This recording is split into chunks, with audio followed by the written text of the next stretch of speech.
how to find actual balance, main thing that made you start seeing results, how many calories I eat in a day, what is your workout split, I want to start lifting weights but I don't know how to start, any help please.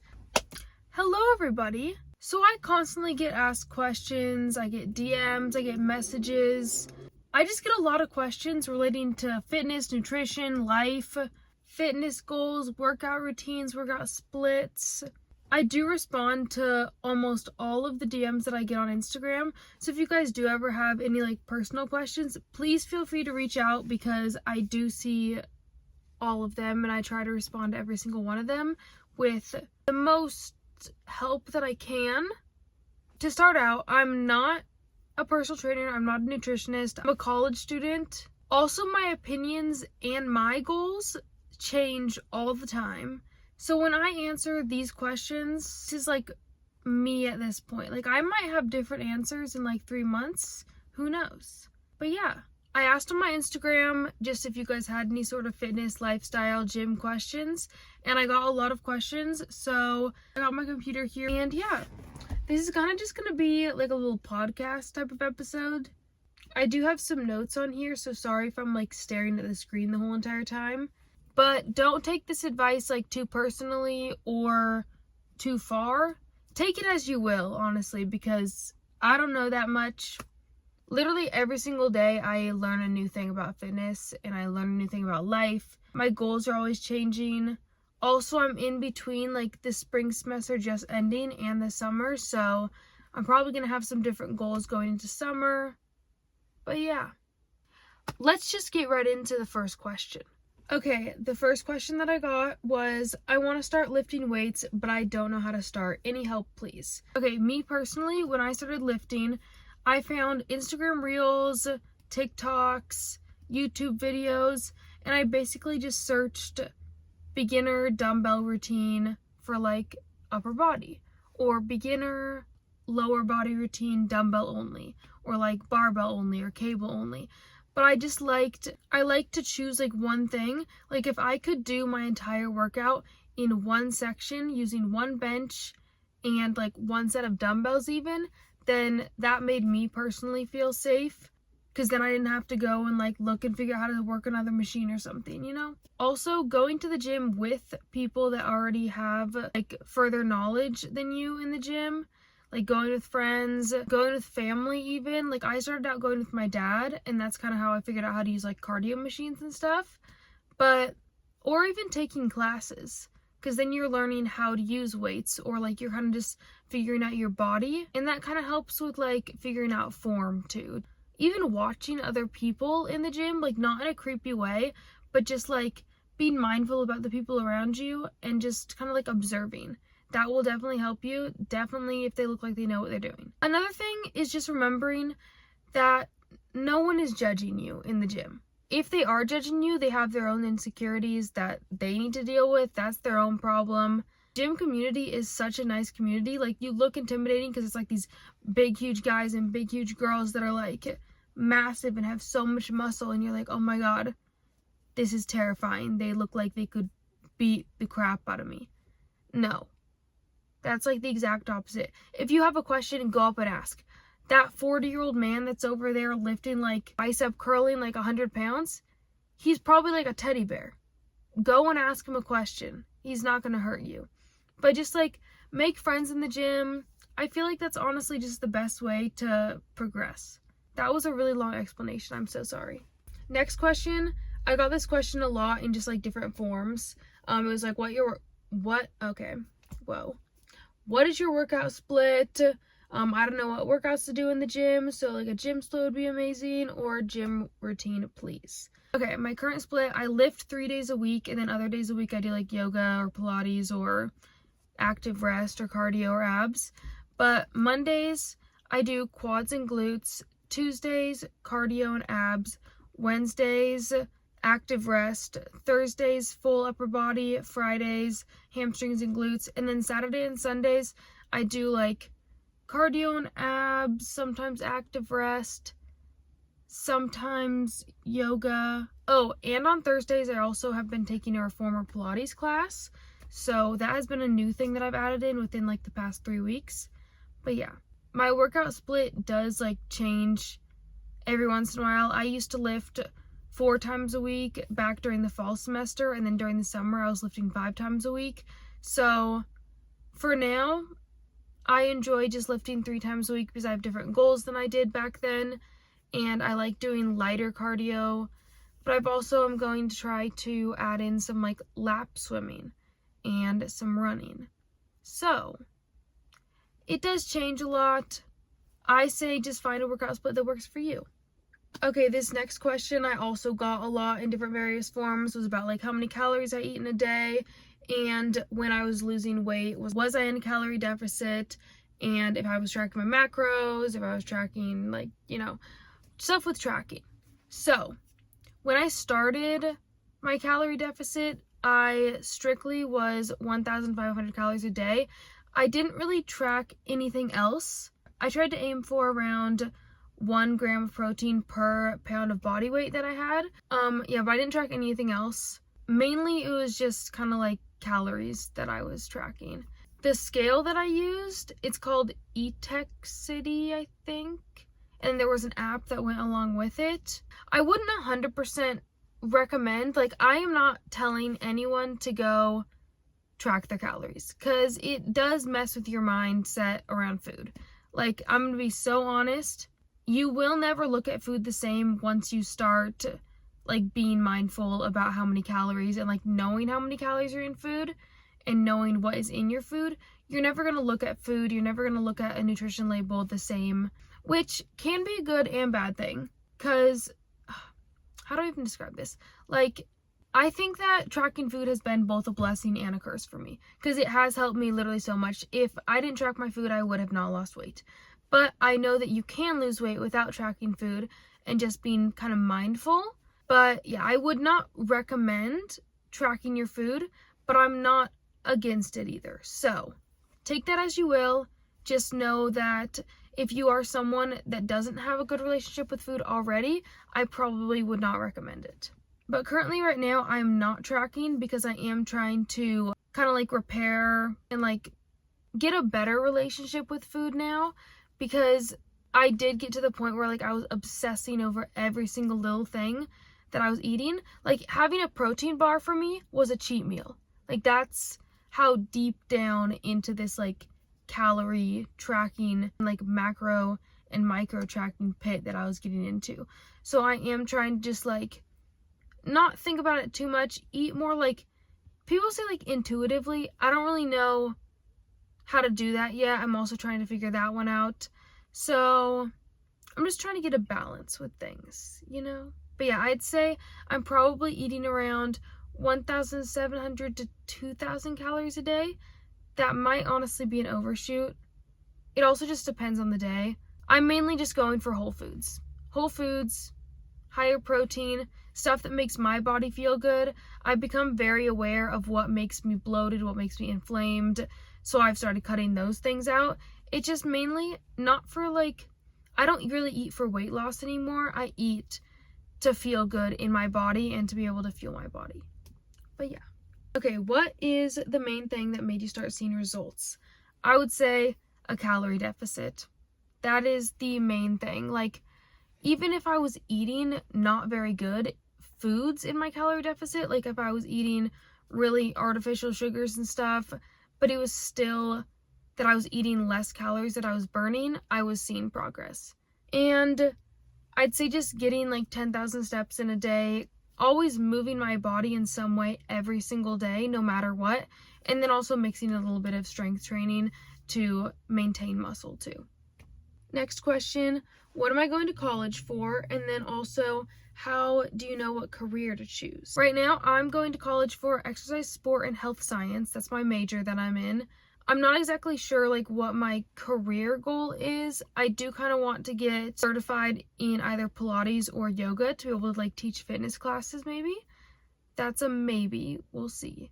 I genuinely don't even know though. Like, I could go into nutrition, I could go into like personal training. My major is very broad.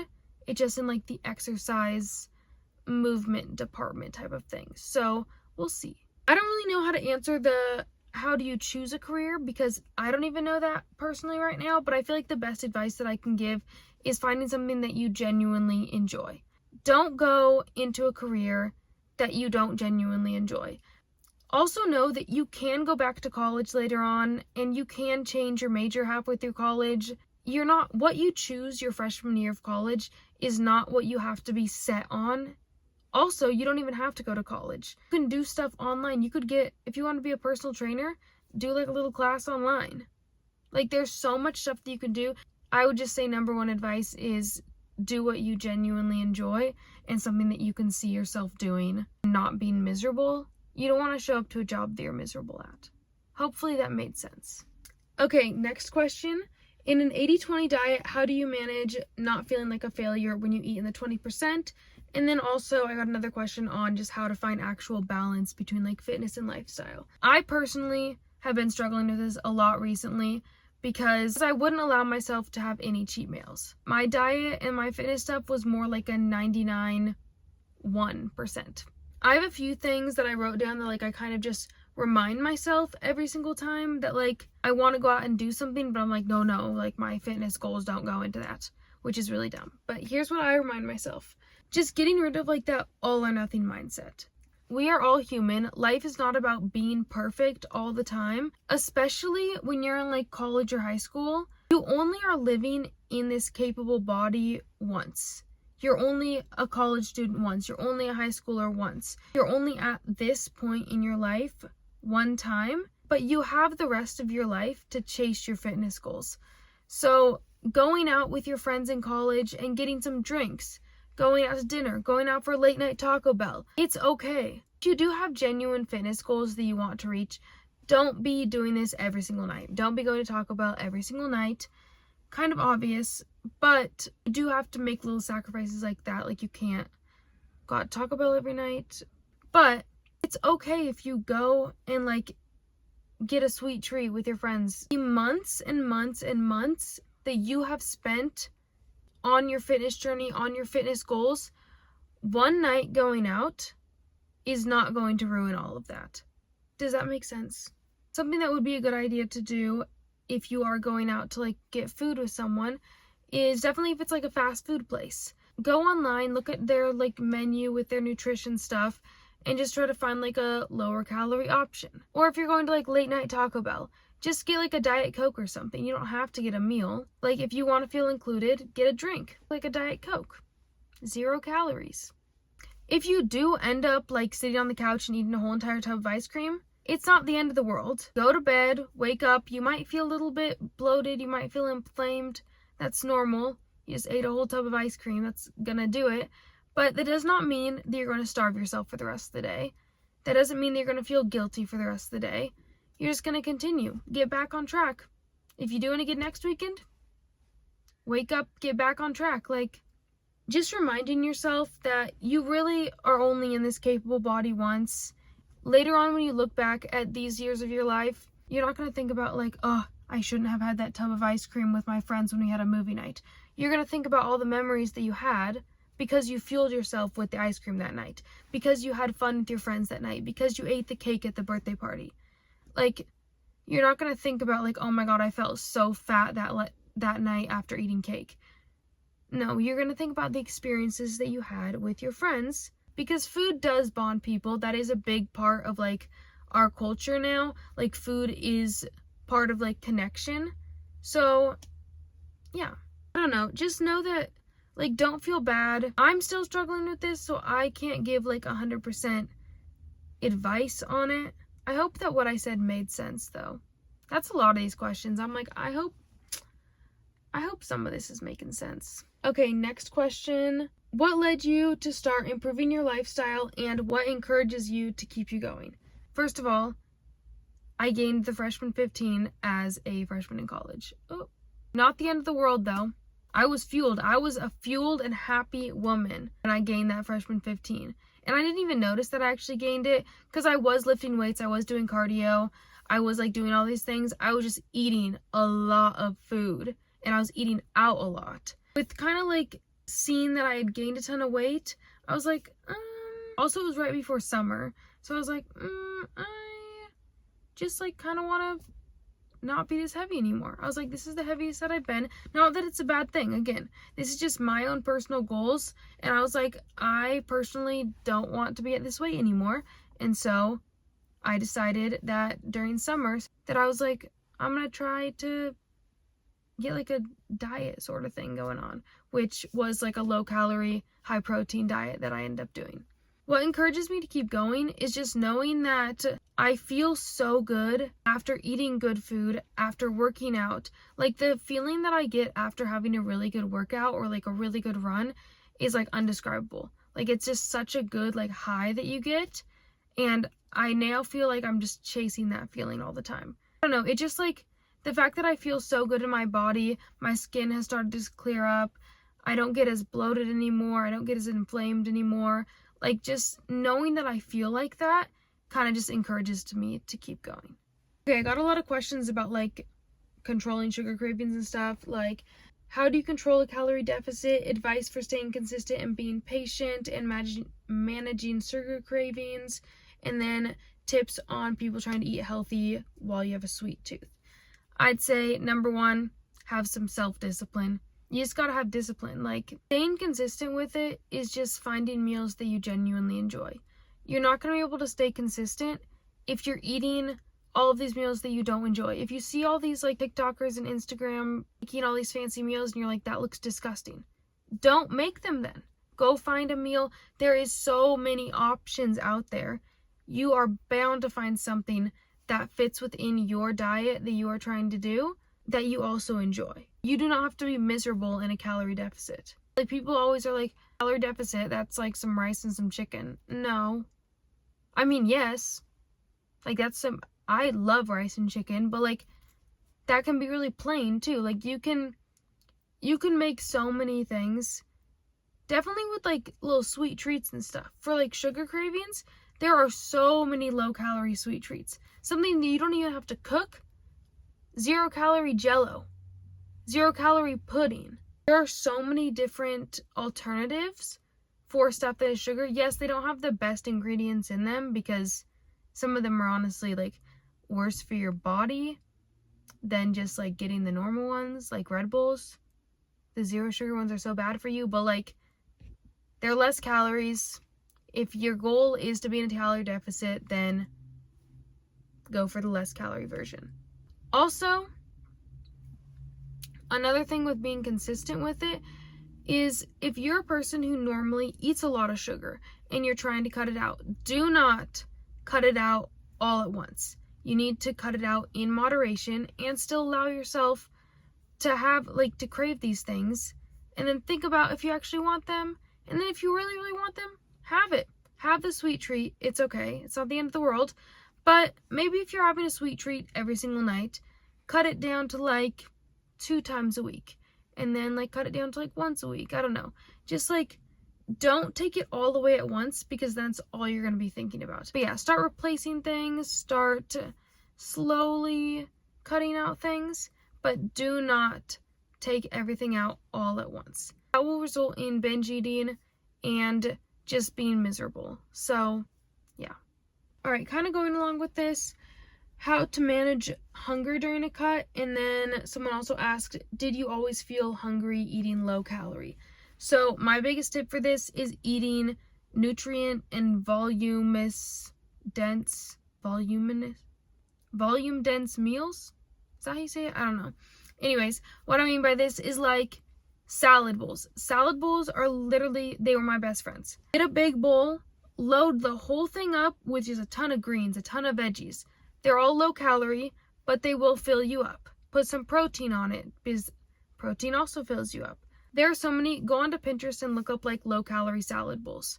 And you can get ideas for like different things that you can put all inside your bowls. Taco bowls, so good.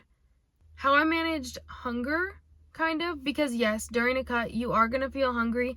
Definitely if your body is used to eating a ton, going from a calorie surplus into a calorie deficit, you're going to feel hungry because your body is used to eating so much food. Something that I started doing to kind of like distract myself in a way is after I'm done with my meal, if I'm still feeling hungry, I will get up, I will go do the dishes or something, or I'll go like do laundry, or recently I've been going outside and just going on like a 10-minute walk just to like let my food digest. And then if I go back to my apartment and I'm like, okay, I still feel hungry, I'll allow myself to eat more, because then obviously I didn't eat enough. But more than likely you will get back and you won't feel hungry anymore. Because right after you eat, your body just wants more. You're like, oh my God, that tasted so good. Like, I want more of it. But more than likely, you don't actually like need more of it. And if you finish eating your food and then just sit there and like think about like, oh my God, I want more food, I want more food, I want more food, then you're probably going to start eating more food, and you probably don't actually need to be. That's just what I found for myself personally. I don't know. That might be different for other people, so. Next question, how to keep going when you've lost interest in the gym like you used to have in the beginning, and how do you avoid burnout / keeping yourself motivated in the gym? So this has happened to me a lot. Definitely, I feel like a lot of people that have lifted for a while or have been in the gym like community for a while, almost everyone has experienced this, because when you are doing a consistent routine over and over and over again, it does kind of get like boring, or you get a little burnt out from it. So normally this is when I start to like mix up my routines a little bit. Even just mixing up your days. Like if Mondays you normally hit lower body, do upper body and do lower body on like Tuesday or something. Or finding different workouts, going onto YouTube or Instagram or something and find like a new workout routine that you want to do, or mix up your workout routine. Also finding like new forms of exercise. Like if you're not a runner, maybe try to go on runs. See if that's something you enjoy. Try a new workout class. Try like cycling, try Pilates, try yoga. Try a new form of cardio. If normally after the gym, you always do incline walk, try to do like elliptical. You know, just like mix in new things. If you are still feeling like really burnt out and just don't want to do it, take a break. That's what I've had to do that before. I've just like, even just a week break, even taking a month break is sometimes necessary. Like respecting and allowing your body to feel what it feels and listening to that, and kind of just like reflecting on what your body is feeling and what it needs. Yeah, my main tip would just be finding new workout splits, finding new workouts, just finding something new that will get you to be motivated to go again. I don't know. There's so many different options that you can do.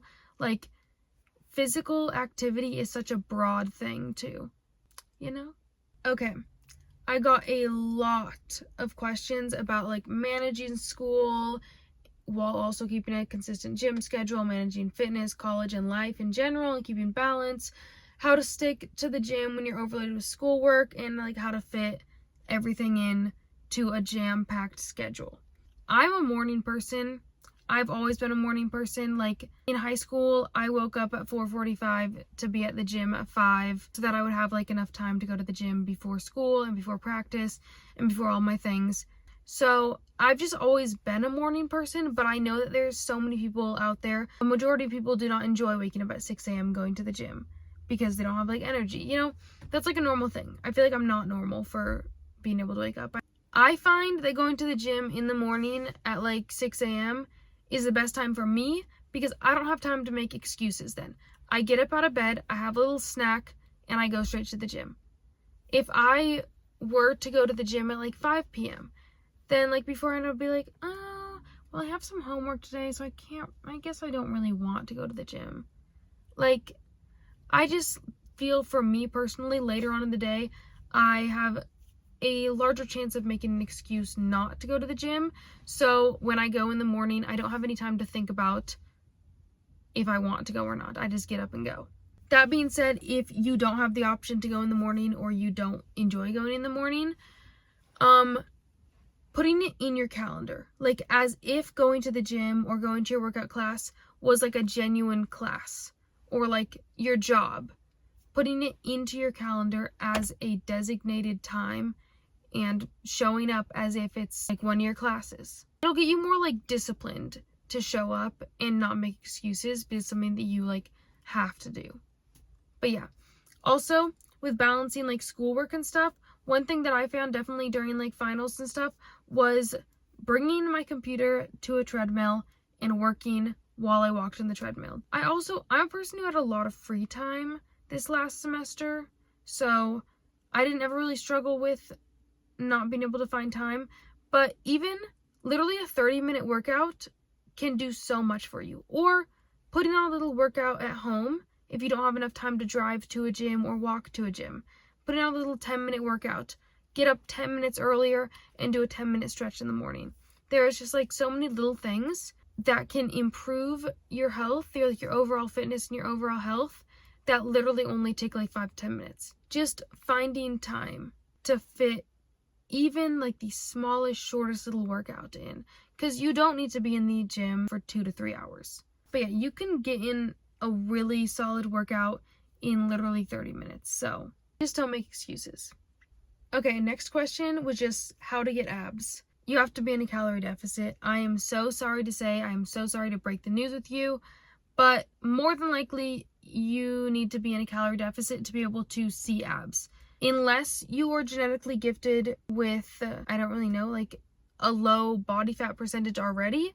But yeah, also doing weighted abs and any sort of like deep core exercises will help like tone up your abs more. And then also getting your steps in. Walking, yeah. But yeah, basically, if you're burning more calories than what you are eating, then you will lose weight, which will get rid of belly fat, which will then start to reveal abs. And if you are also doing like weighted ab exercises, that will strengthen your core, which will also tone your core.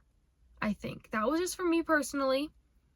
I don't know if that's like scientifically proven that that's actually what works for everyone, but that is what worked for me personally. Okay, we are on to the last question that I have for this video. Someone asked, what are some small steps I can take to have a better diet?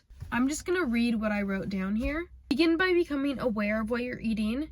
You could go as far as like spending 1 week just writing every single meal that you eat every single day, not changing any of it, just becoming aware of what you're eating and becoming mindful of what you're eating. Kind of just like notice, are you snacking a lot? Are you eating a lot of sugary drinks? And then once you realize these things, start replacing these like unhealthy things with more healthy alternatives. Like if you go out and get coffee every single day and you get like normal syrup or something in it, get like sugar-free. Low calorie does not always mean healthy though. This question was to have a better diet. So low calorie might not be the diet for you. Having a whole foods diet might be better because that's something that like makes you feel good in your body. Well, me personally, I don't know.